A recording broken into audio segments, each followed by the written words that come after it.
Hola, Tiempo de Florecer. Aquí estoy con Devon. How are you doing, Devon? I'm good. How are you doing? Doing good, thank you, thank you. Tell us a little bit about yourself and what you do.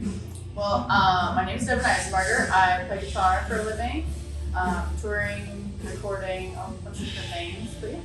That's awesome. And last year she was with us in our band for Tiempo de Florecer. Te exaltamos, Jesús. Solo tú eres digno de toda alabanza. Libre soy para alabarte. Libre soy para exaltarte. We're planning on having her this year, but we knew that sometimes she gets called to go to big events, and that's what happened this year. She's gonna be playing for. I'm going to be playing in the house band on American Idol for one episode. But yeah, it interferes with the conference, so It's okay. Yeah. It's okay, and thank you so much for taking the time to share.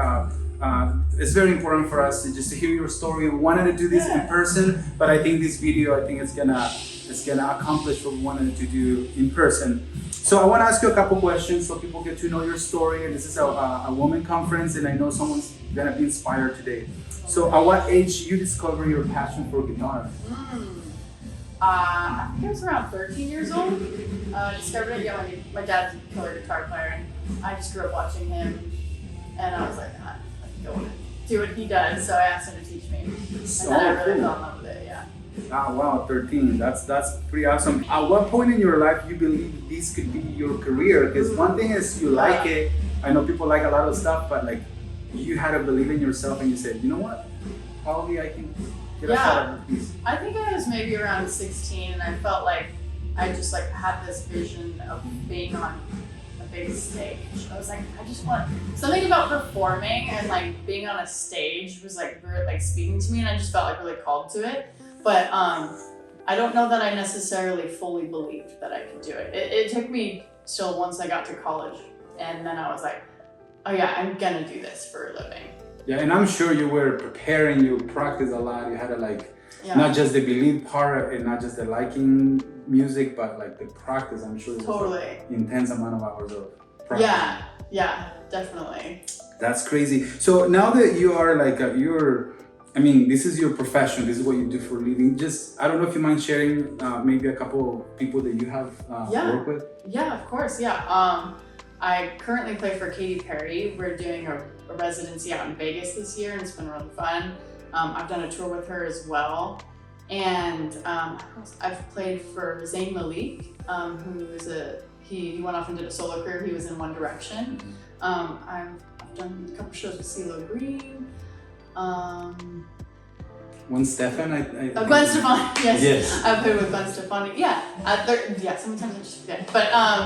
But yeah, just a lot of like pop artists. That's really nice. So that's just like, a professional level. I'm sure there's a lot of people trying to audition or try to be part of those bands, and you have that amazing opportunity. But I want to ask you this question. This is related to the conference too. Like, what are the main challenges for a woman guitarist in this industry? Because there's a lot of good musicians too out there, and then also you're a female guitarist. So share us a little bit of that. That's such an interesting thought. I think sometimes it's hard to be seen as a guitarist rather than a female guitarist, because I've definitely gotten hired for a lot of things because I was a woman. So it's actually worked to my advantage for a lot of things. But I think it's like breaking past just being seen as a woman guitarist, like, oh, I want to hire a woman guitarist, and just being like, no, this is the guitarist I want. It doesn't matter what gender. I think that's kind of an interesting battle. That's a pretty cool thing, and also it speaks volumes of you, because now you are not just, it's not because you're a woman and probably fit the gig or the event, but it's like you are, I don't want to use the word compete, but you're like literally taking the spot of probably any other guitarist could just get, and then you're good, and then you're just That's really awesome. So the last question I want to ask you, and probably this is a little bit more personal, but do you feel women in general have to sacrifice a lot in order to chase a big dream? Because not just being in a big stage is a big dream, but just to make this a living. And you feel that woman like has to sacrifice a lot nowadays? I don't know that they have to sacrifice more than a man would. That's an interesting question. I'm not really sure. I feel like we all have to. I think chasing a dream in general requires a ton of sacrifice because like it's not a direct path. You don't go to a school and then you're off doing this job. You're really like taking this windy road, and you have to sacrifice a lot of stability. Is one of those like security, like knowing where your next paycheck's gonna come from, all that kind of stuff. But I think that those sacrifices that musicians take.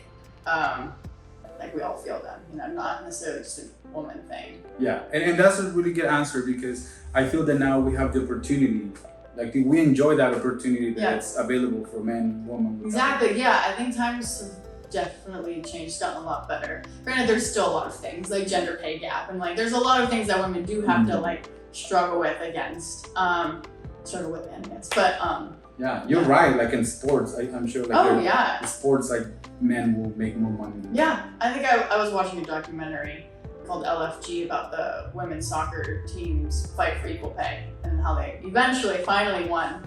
But yeah, there's still a battle for sure.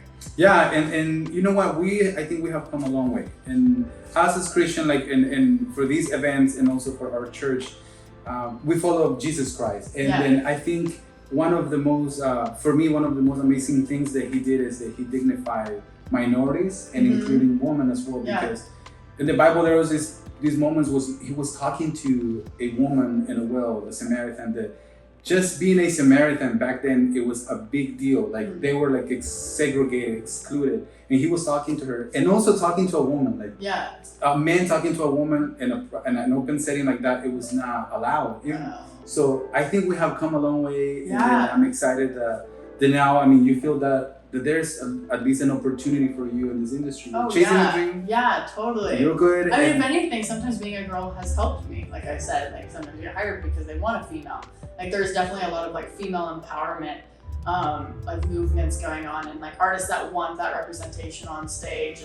And so it's like it can work for you, but then it also there's still struggles, like I said, like gender pay gap with different industries and whatnot. Yeah, and I would say probably the sacrifices, like I like how you put it, that those sacrifices are equal for men and women in this industry, and it's great. But thank you so much for sharing. One of our goals here in this conference is to we want to encourage our Hispanic community to dream big, and I think you're going to inspire like not just a musician but a woman in general. So thank you so much. Awesome. And good luck in your American Idol gig. I'm sure you're going to be fantastic. Thanks so much. Awesome. Thank you. How about unabashedly